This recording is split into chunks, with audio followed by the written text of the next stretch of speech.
And Anastasia Turkina joins me now from our studios in New York. And here in Washington, D.C., I'm joined by someone also very familiar with what's going on at Guantanamo, Colonel Morris Davis, former chief prosecutor at Gitmo. Nastia, I want to start with you.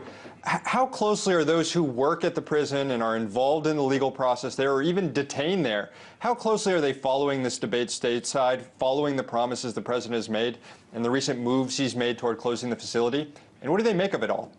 Well, Sam, curiously, it's oftentimes when we spoke with officials at Gitmo, it sounded a little bit like they're not really paying too close attention in terms of when this facility is going to be shut down. Many of the personnel employed there, it's just another deployment for them.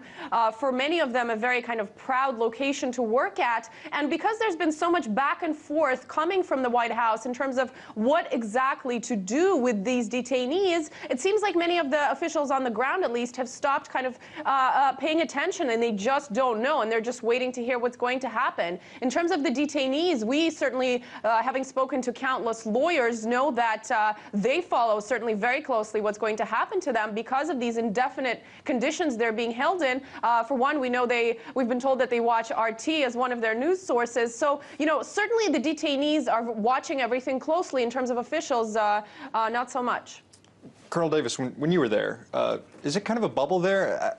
Are people aware of the kind of coverage that Guantanamo gets around the world and the kind of debate that's going on in the United States about it? They do. I think they're very conscious of it. But you have to go back to the beginning. Recall, this was not a mission the military ever wanted.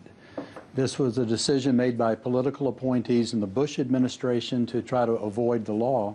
And the uniformed Judge Advocates General were all opposed. So this is not a mission the military wanted 12 years ago, and I don't think they still want it today. And I remember you told me that last time we talked about this, that you guys kind of went along with it, trusting that you would make that this would be looked at later, kind of like the Nuremberg trials were looked at. But we know now it didn't work out. You were an integral process of the military justice system there. What are the flaws in it? Why has it not been able to do what ideally it should be doing? Well, the process that started under President Bush, 12 years ago today, he signed the order that authorized military commissions. And then in 2006, the U.S. Supreme Court said it wasn't a lawful order, that it was unconstitutional, violated the Geneva Conventions, and shut it down. Congress passed the Military Commissions Act of 2006. Then in 2009, President Obama got another Military Commissions Act. So we've tried and tried and tried and failed. And even Attorney General Holder said last week that in hindsight, they should have prosecuted Khalid Sheikh Mohammed and the others in federal court back in 2009. So if that was the right decision then, it's still the right decision now. And just to perpetuate, this 12 years of failure at Guantanamo just continues to undermine America's reputation. And you said civilian trials. I mean, there's been fewer than 7, I think, actual military commissions that have been attempted. Meanwhile, there's been how many civilian trials have gone Hundreds. through? And the 7 military commissions, they were all convicted of providing material support for terrorism, which the Court of Appeals here in Washington said is not a legitimate law of war offense. So we've convicted 7 people of a crime that's not a crime.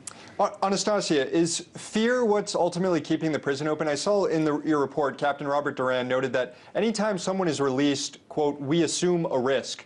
That suggests fear is the motivating factor here. And just how founded is this fear that people who are released will come back and strike America?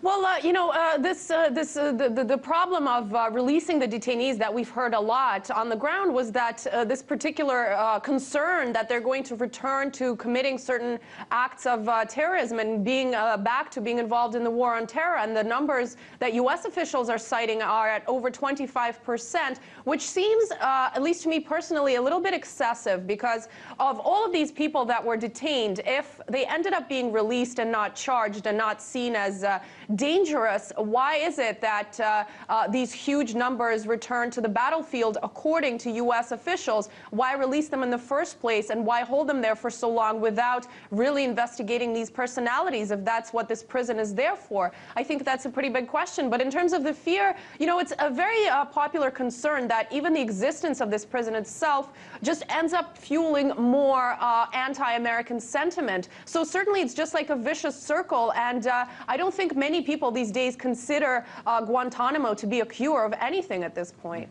Colonel Davis, there's two events on the horizon here. There's a new National Defense Authorization Act that's going to be debated on at the end of this year. That's usually been used to deal with Guantanamo.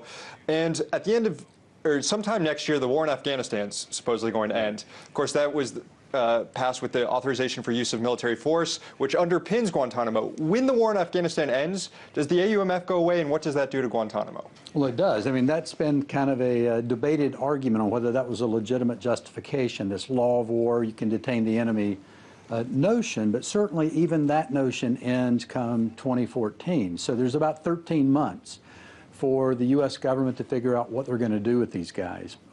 Can they make up a new legal fiction to justify keeping them, or do they do the right thing and begin repatriating the ones that need to go home and prosecuting the ones that need to be prosecuted?